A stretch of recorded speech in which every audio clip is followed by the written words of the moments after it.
One wrong move and he's gone again. Watch this, you've been texting, flirting, maybe even gone on a few dates. Things feel good and then suddenly poof. He's gone again, and you're left wondering, was it something I said? Something I didn't say? Should I have waited longer to reply? Did I move too fast, too slow? Let me stop you right there. Because if you're walking on eggshells, terrified of making one wrong move, in case he disappears, you're not in a relationship. You're in an audition, and trust me, auditions are exhausting. Let's get this straight. A man who's genuinely interested in you. He's not going to vanish just because you used the wrong emoji or didn't respond fast enough. That's not attraction. That's instability. That's someone looking for a reason to leave, not stay. Here's what I want you to remember. The goal isn't to keep him interested. The goal is to show up as your full, authentic self and see if he is consistent enough to deserve you. You don't need to become a performer. You need to become a filter. If he leaves because of one wrong move, good. He just saved you time. But if he sticks around when you're honest, clear, playful, confident, that's when you know you've got someone worth your energy. So next time you're worried he'll ghost if you say the wrong thing, remind yourself, the right person isn't scared off by your truth. The wrong one was never staying anyway. When you're constantly trying to say the right thing, text at the right time, or act in a way that won't scare him off, you're not building a relationship. You're staging a performance. It's like being in a never-ending audition where you're trying to win approval, rather than create a meaningful connection. And let's be honest, that's not only exhausting, it's unsustainable. The truth is, the moment you feel like you have to become someone else to hold someone's attention, you've already lost something far more valuable than him. You've lost touch with yourself. Many people fall into this trap without even realizing it. You meet someone, there's chemistry, and suddenly you start managing every move. You hesitate to say what you really think because you're afraid it might come off too strong. You hold back your excitement because you don't want to seem too interested. You delay responding to texts, not because you're busy, but because you're playing it cool. And all of this comes from a simple, powerful fear. If I show him who I really am, he might leave. But think about what that fear is really saying. It's saying that your authentic self is too much, that being genuine, open, and emotionally available is a risk. And when you operate from that place, the relationship becomes about preservation, not connection. It becomes about controlling the outcome rather than sharing a moment. You become a version of yourself designed to appeal to someone else's preferences instead of trusting that who you are is already enough. Here's the hard truth. If you feel like you're always one misstep away from losing him, that's not love. That's anxiety. That's the emotional version of walking on a tightrope without a safety net.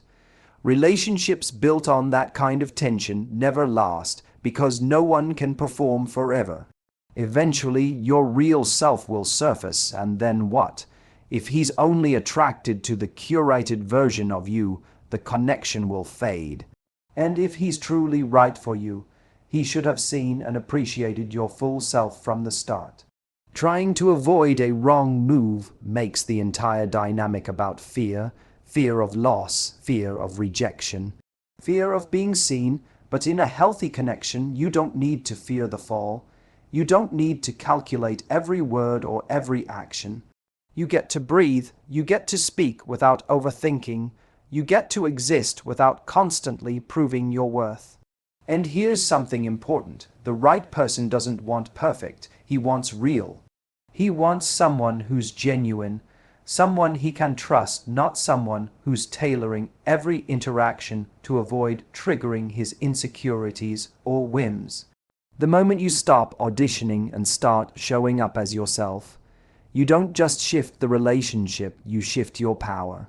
You reclaim your space in the connection. You stop being a character in someone else's story and start writing your own. Attraction, when it's real, is not fragile. It doesn't disappear because you replied too soon, asked a direct question, or said something that revealed your true feelings. If someone pulls away or disappears because of a small, honest moment like texting them first, being vulnerable, or setting a boundary, it was never your words or actions that pushed them away. It was their lack of emotional readiness, consistency, or depth of interest. Real attraction has substance. It doesn't unravel because of one imperfect moment. That kind of reaction isn't a sign that you did something wrong. It's a sign that they were never solid in the first place. We often hear advice like don't be too available or make him chase you, and it teaches people to treat attraction like a fragile thing you have to protect, manipulate, or guard. But the truth is, when someone is genuinely into you, they're not measuring the time it takes for you to text back or overanalyzing whether you showed too much interest. They're just glad you're engaging. They're excited that you're into them too. The healthiest connections come with room to breathe. There's no fear of messing everything up with one misplaced message. There's curiosity, patience, and effort, not tests and punishments. When someone disappears after one wrong move, it can feel personal. You might start retracing your steps, wondering what you could have done differently. But that reaction, ghosting, pulling away, or going cold, reveals a lot more about them than it does about you. It shows they may be emotionally unavailable, conflict, avoidant, or simply not looking for anything meaningful. Their attention was based on surface-level interest or infatuation, not real connection, because connection, the kind that sustains and grows, isn't based on perfection. It's built on the ability to see someone as human and still choose to stay. If you find yourself tiptoeing around someone's behavior because you think one wrong word will scare them off, that's not a relationship, that's a performance of fear. And people who are right for you don't make you earn their consistency. They don't disappear the moment things get real or slightly uncomfortable. They communicate, they clarify, they stay engaged. That's what adults do when they're serious about connection. They don't bolt at the first hint of imperfection. Let's be clear, a relationship worth having doesn't break apart because you were honest or enthusiastic. It doesn't hinge on whether you followed a strategy. If it collapses under the weight of a single truth or a vulnerable moment, it was already unstable. The kind of connection you want, one that grows, deepens, and lasts, is built on authenticity, not performance. And authenticity can't exist where you're afraid that everything you do might drive them away. You can't build something lasting with someone who treats attraction like a delicate game. They'll quit playing the second the rules don't suit them. Attraction that's real can handle your truth, and anything that can't was never real to begin with. We often glorify chemistry, that electric feeling you get when you first meet someone, the butterflies, the intense conversations, the magnetic pull. And while chemistry can feel intoxicating, it's not the same as connection, it's not the same as trust, and it certainly isn't the same as emotional safety. Chemistry can get you in the door, but it won't keep you in the room. What really matters in a lasting relationship isn't how high the sparks fly in the beginning. It's how consistently someone shows up for you over time. Consistency is the foundation of emotional security. It's how you begin to trust that when someone says they care, they actually mean it.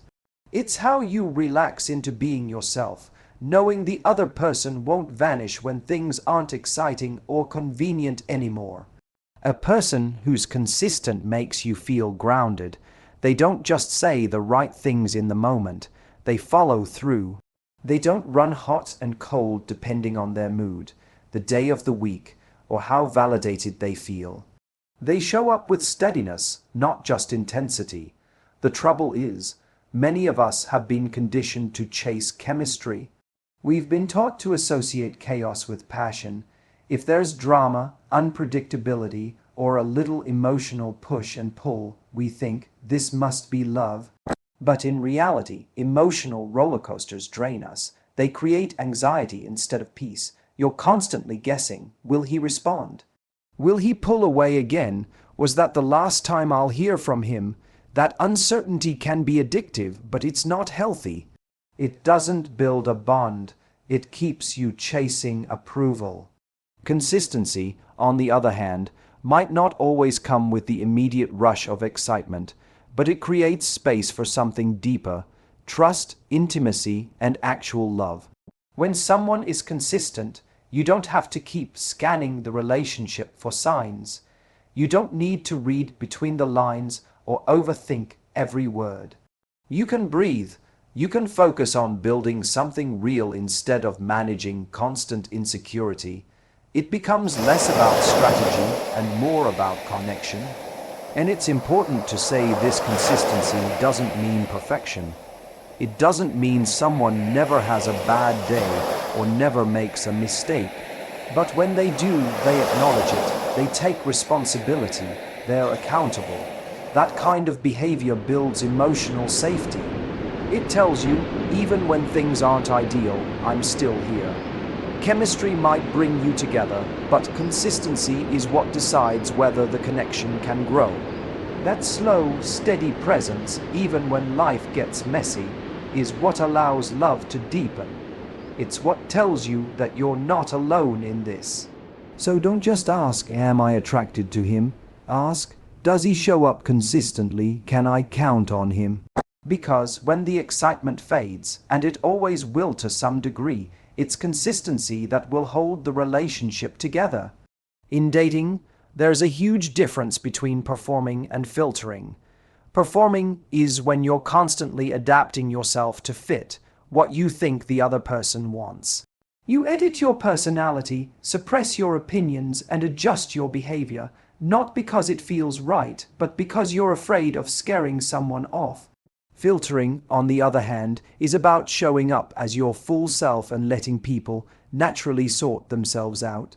When you filter, you're not changing to gain approval. You're being honest to see who aligns with your truth.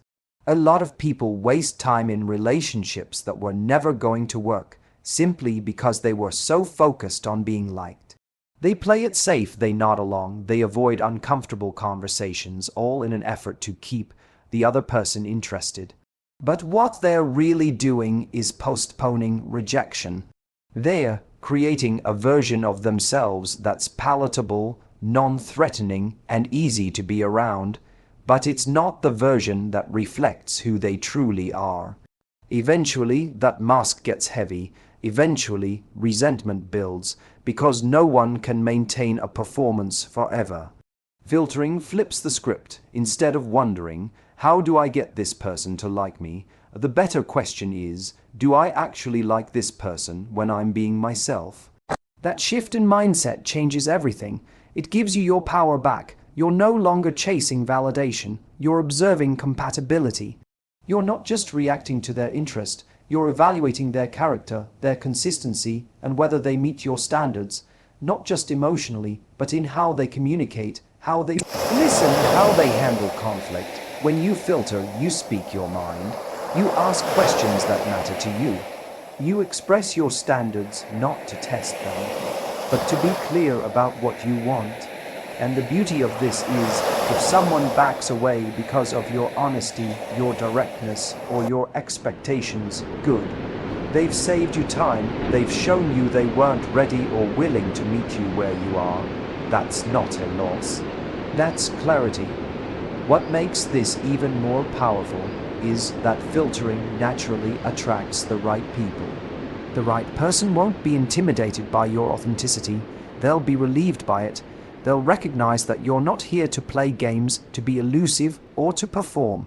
They'll feel safe to show up authentically, too. That's how real intimacy starts, not when two people are trying to impress each other, but when they're brave enough to be honest, flawed, and fully present. This approach isn't about being cold or closed off. It's about being clear. You're not trying to scare people away. You're simply not bending over backward to keep someone who isn't a match. When you stop performing and start filtering, you stop wasting time on potential. You stop falling for someone's highlight reel and start seeing who they are when the mask comes off.